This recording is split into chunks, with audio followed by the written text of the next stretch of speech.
In the heart of the vast Arabian desert, where winds write histories upon shifting dunes and the sun dictates the rhythm of survival, there lived a man whose courage, intellect, and faith would change the course of civilizations.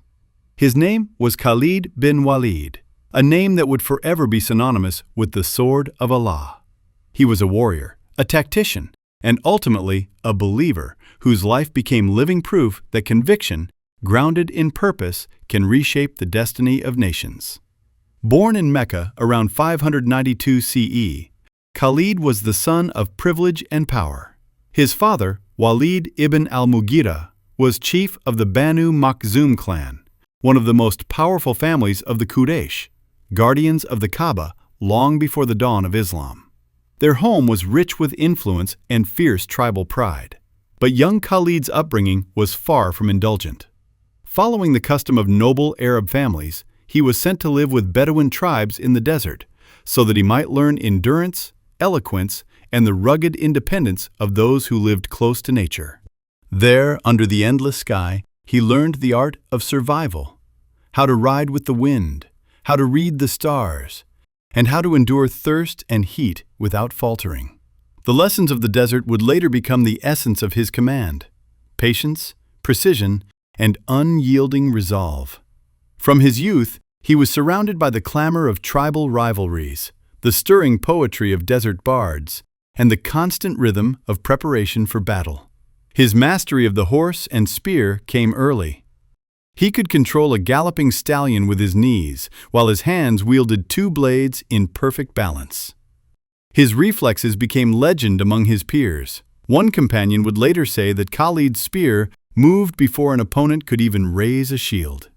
The Arabia of his youth was a world of fragmented tribes, of honor codes, and endless contests for survival. To live with courage was to live at all, and courage Khalid had in overflowing measure.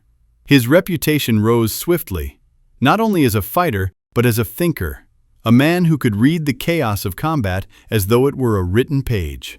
In the year 625 CE, at the Battle of Uhud, his name would be written into history. The Muslims of Medina initially held the field, but when their archers abandoned their post to collect the spoils of victory, Khalid saw the breach. With terrifying speed, he led his cavalry around the mountain pass and struck the Muslim ranks from behind. The battlefield erupted into confusion. The Prophet himself was injured. For Mecca, it was victory. For Khalid, it was glory. Yet, as the dust settled, he could not forget the sight of wounded men who still clung to their faith, whispering praises with their final breaths. Something about it would never leave him. In the years that followed, the Prophet's message endured persecution, exile, and war. Yet it did not fade. Khalid watched as converts increased. Among them, his own brother, Walid. He began to see that the idols of stone to which his tribe prayed had never answered a single whisper. Slowly, the pride of ancestry gave way to a curiosity deeper than pride. By the year 629 CE, during the Prophet's growing triumph against the Quraysh, Khalid finally understood what his heart had sought. He traveled to Medina and embraced Islam before the Prophet himself. There was no reproach, no resentment for the battles of the past. The Prophet welcomed him warmly, recognizing the pure heart of a future champion of the faith. Later, following Khalid's extraordinary heroism at the Battle of Mu'tah, the Prophet would honor him with the title, the Drawn Sword of Allah. To Khalid, those words were not praise, but weight, a lifelong responsibility to fight only in the service of God and justice. From the sands of Najd to the fortresses of Al-Yamama, Khalid led an army small in number but unmatched in intensity. His maneuvers were lightning fast, his discipline absolute. He often struck at dawn, encircling rebel armies before they could mount a defense. At the Battle of Al-Yamama, facing the impostor Musaylima, the fighting was brutal, the ground turning red with blood. When the Muslims faltered, Khalid rallied them with personal valor, reorganizing his men by tribe so that courage itself became a form of competition. He charged through the gates of the Garden of Death, where the rebels had fortified themselves, and by nightfall, Musaylima lay dead. Arabia was once again united. With internal peace restored, the caliphate now faced the empires beyond its borders. To the west loomed Byzantium. To the east, the Sasanian Persians. Their empires dwarfed anything Arabia had ever known. Yet Khalid's faith would not allow him to see their size as strength. He struck first at the Persian frontier, crossing waterless wastelands thought impossible to traverse. His speed and audacity left whole garrisons stunned. In battle after battle, Persian forces collapsed before his disciplined formations. These victories opened the gates of Iraq, setting the stage for Islam's expansion. Caliph Abu Bakr passed away in 634 CE, and his successor, Umar ibn al-Khattab, continued the grand campaign. It was under Caliph Umar's leadership that the fate of Syria would be decided.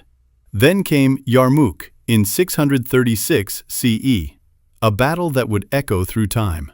The Byzantine Emperor Heraclius gathered the might of the Eastern Empire. Armies from 5 provinces, totaling nearly 150,000 men. Khalid commanded barely 25,000. The Yarmouk Valley was harsh, carved by ravines and cliffs that punished hesitation. For 6 relentless days, the two armies fought in exhausting cycles of advance and retreat. Khalid's tactics were a symphony of precision, rotating weakened units to the rear, redeploying veterans to crucial points, and always keeping his elite cavalry, the mobile guard, ready to strike. On the 7th day, a dust storm rose from the valley. Using it as cover, Khalid unleashed his mobile guard in a wide, swinging arc. The Byzantine center broke, their wings collapsed, and within hours, the once mighty imperial army was in full retreat toward the river. Thousands perished in the chaos. Syria was opened, and the ancient dominance of Byzantium in the Middle East began to fade.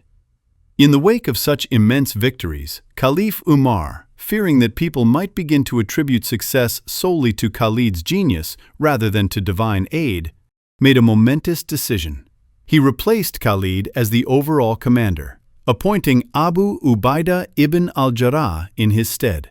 It was a decision that stunned even allies. But Khalid's response became an immortal lesson in humility. He did not question. He did not rebel. He took his place as an ordinary soldier, riding at the front lines under the same banner he had once commanded. "I fight," he said, "not for the praise of Umar, but for the Lord of Umar." His obedience demonstrated that his true battlefield was not territorial conquest, but the conquest of the self. In peace, as in war, Khalid's sense of justice remained constant. In every conquered city, he forbade harm to civilians and treated sacred places, churches, synagogues, and temples as protected. He imposed discipline that astonished even his enemies. Looting and arrogance were crimes under his watch. His soldiers knew him not as a distant general, but as a comrade who shared their meals of coarse bread and dates, who slept under the same desert stars. When Persian treasure and Byzantine silk filled the empire's coffers, Khalid touched none of it. "Gold," he once said, "is for those who fear hunger in this world. I fear hunger in the next." His life remained austere, his tent simple. His body, however, bore the adornment of scars, countless marks carved by swords and spears, each one a reminder that his life had been spent entirely in struggle and duty. Years of warfare weighed on him, and at last he settled in the city of Homs in Syria, where the echo of his commands still lingered in the streets. In 642 CE, illness claimed the warrior who had never known defeat.